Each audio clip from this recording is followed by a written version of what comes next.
रुको, यदि तुम्हारे अंदर मेरे लिए जरा सा भी भक्ति भाव है तो तुम मेरी पूरी बात को ध्यान से सुनो, नहीं तो मैं तुम्हें कभी भी माफ नहीं कर पाऊंगी।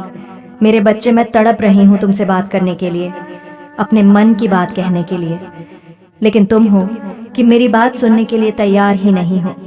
जब तुम मुसीबत में पड़ते हो तभी मैं तुम्हें याद आती हूँ।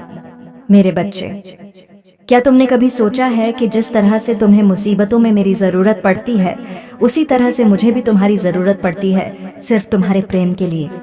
तुम्हें प्रेम करने वाले तो तुम्हारे अपने लोग हैं, जैसे तुम्हारी माँ, पिता, भाई, बहन, ऐसे बहुत सारे लोग जो तुम्हें बहुत प्रेम करते हैं और निस्वार्थ भाव से प्रेम करते हैं। लेकिन मुझे तो प्रेम करने वाला कोई नहीं है। मेरे बच्चे, जिस तरह से भगवान के बिना भक्त संकट पड़ने पर नहीं रह पाता है, उसी तरह से एक सच्चे भक्त के भक्ति के बिना भगवान भी नहीं रह पाता। अगर तुम मुझ पर विश्वास करते हो तो मुझे एक बात बताओ, क्या तुमने कभी मेरे मन की पीड़ा जानने की कोशिश की है? नहीं। जब भी तुम मेरे पास आते हो तो सिर्फ अपनी कोई ना कोई मनोकामना लेकर ही आते हो, अपने स्वार्थ बस मेरे पास आते हो। कभी भी तुम सच्चे मन से सिर्फ मुझे याद करके मेरे पास नहीं आते हो। ये देखकर मुझे बहुत तकलीफ होती है। मेरे बच्चे, माना कि मैं तुम्हारी देवी हूँ, काली माँ हूँ, तो क्या हुआ?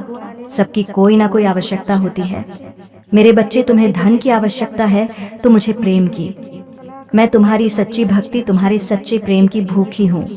तुम सोचते हो कि तुम इतनी तपस्या करते हो तो मैं तुम्हें मिलती हूँ, लेकिन मैं तो हर समय तुम्हारी राह देखती हूँ।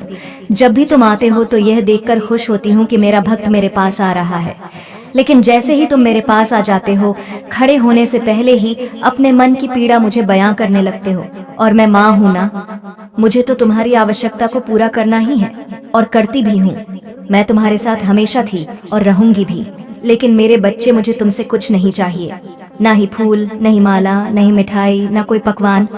तुम कुछ भी मुझे मत चढ़ाओ, बस एक बार सच्चे मन से प्रेम से केवल मुझे याद करो, फिर देखो मेरी आत्मा कैसे तृप्त होती है। अगर तुम्हें मेरी पीड़ा समझ में आए तो एक बार जय माता दी अवश्य बोल देना। खुश रहो, सत्कर्म करो। मैं हमेशा तुम्हारी रक्षा करूंगी, तुम्हारी काली माँ।